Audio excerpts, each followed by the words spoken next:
Good afternoon. I'm in my travel clothes, so forgive me to the family for not being properly dressed. I didn't even understand why I got the call. I'm here first to speak on the behalf of just the black community here, because we've done a good job in this city. In the big city of Atlanta and the small city of South Fulton, we've done a good job being examples that you can be anything you want to be. You can be a little boy who wants to play baseball. You can train, you can develop a discipline that although it doesn't lead you to the major leagues, it leads you to the major leagues in music, and you can be an example for young people after you. Anything is possible in this city, and Corey and Tammy have showed us that by the product that they produced. I want to thank them as parents for giving their child the stability that would give those beautiful children the confidence to know that they're competent to do anything they want. A lot of people might be like, who is that up there? My name is Michael Render. I'm Denise's son. And like Tammy's son, I sang and danced for a living. Like Corey's son, Michael and Anthony, my fathers, have watched proudly from the audience, and they've suffered some for me too. I just like to say that we're not burying a musician today. You're burying a man. You're burying a man who was a student at Fort Valley, who was a baseball player, who was a son to a mother and a father, who was a father to children, who was a loving companion by what the internet say to a few women. But the women that gave him his children, he treated with honor and respect. I'd never been in that man's presence and seen him disrespect. And I've been, and I'm not going to take longer than 2 minutes. I'm going to say this to Atlanta. I didn't know him intimately. I didn't know him as a homeboy. I wasn't hanging out in the studio. I judged him by the fruit he was, the tree that he fell from, his mother and his father. Everywhere I have went in this city, you hear their name in high praise and honor. And everywhere he carried their name, it was in high praise and honor. So to young people in the room, I want to say, carry your parents' name in a way that when it's said, it's going to be honorable and high praise. I've never heard his father or his mother's name spoke lowly, because I've never heard his name. I would like to say, see, because a lot of us in the music industry, our lawyers, our accountants and stuff, they be people that have a certain faith. They be Jewish folks. So I asked my accountant one time, I want to go to one of your high and holy days with you. He took me to Yom Kippur. And for those of y'all who follow the Abrahamic religions, Jewish, Christianity, Islam, one of the greatest things we've taught in those religions is forgiveness and grace. Good afternoon. My name is Jonathan Leonard, and I had the honor and pleasure to serve as Quan's music attorney, his entertainment attorney. I don't know, Mike spoke earlier talking about Jewish attorneys and that sort of thing, but Quan chose a black man to be his attorney. I don't know much about Yom Kippur, but if Corey, you go to church with me, we're going to the Baptist church, back in Nashville, Tennessee, where I grew up.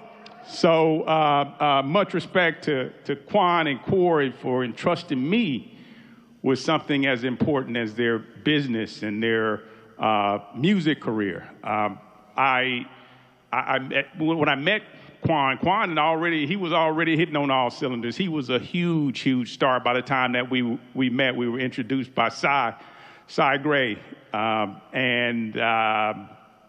Corey, we set up a meeting for Corey to come to the office, and Corey arrived at my office. It took actually probably a year before he actually came through to talk to me from when we first made contact, but he made it to my office, and I was sitting in my conference room awaiting him, and he walked in, and I stood up, shook his hand, and offered a seat to him, but Corey didn't sit down. Corey stood at the end of the conference table, looked at me, and he said, "Hey, man, look, this don't have to be long. How much you charge?" He was letting me know. It caught me off guard for a second, but he was letting me know that he was the protector of his son, and that if I had any intentions outside of doing what was right by him, that I was going to have to deal with him, that he was going to feel some type of way as it related to me. I might have to clear that sample. I sampled it for my speech, but Corey was clear to me that he meant business and that in no uncertain terms that he was the protector of his son. And so I said to him, my first words to him was, I said, well, let me first understand what your son's needs are from a legal standpoint. And then I can try to determine whether or not I can help. How can I help you? And so Corey at that point sat down, and that conversation went on for 3 hours. It felt like it was a 15-minute conversation. And at that point, we built the foundation that we now stand upon through doing the business for your son and protecting him in this business. And so shortly thereafter, I met Quan. Quan was as respectful and humble a talent as I had ever met. I've been doing this for almost 30 years now. I know I'm dating myself, but I've been doing music deals for 30 years, and I met a lot of different people. Quan was one of the most humble and respectful young brothers that I'd ever met. And so one of the things I noticed about Quan and Corey in their relationship is that it was built in mutual trust for one another. If I was talking to Quan, I knew I was talking to Corey. I knew Corey was in his ear. There was no conversation with Quan that Corey was not in some kind of way interjecting his wisdom upon his son. If I was talking to Corey, I knew he was talking to Quan.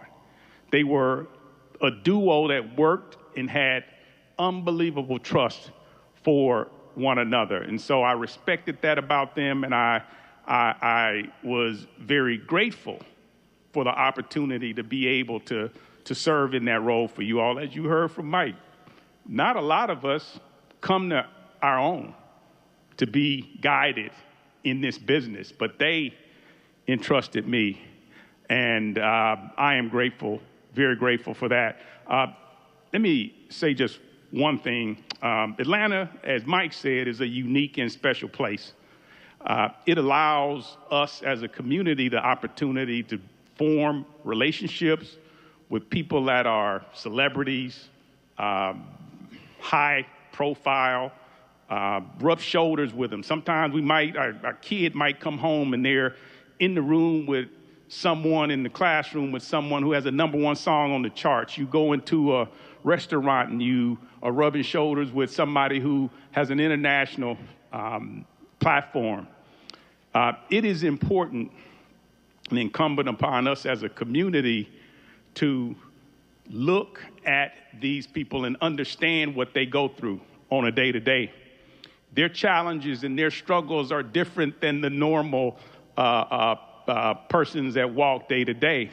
They become everything to everybody. They become commodities to companies, to personal relationships, to representatives, all over. They become everything to everybody, and that's a heavy weight to bear. You know, you really are. And so, to the family, thank you for the opportunity. I will continue to be here, man. I'm gone nowhere. You know, I stand here with you, and we will continue on your son's legacy. Thank you.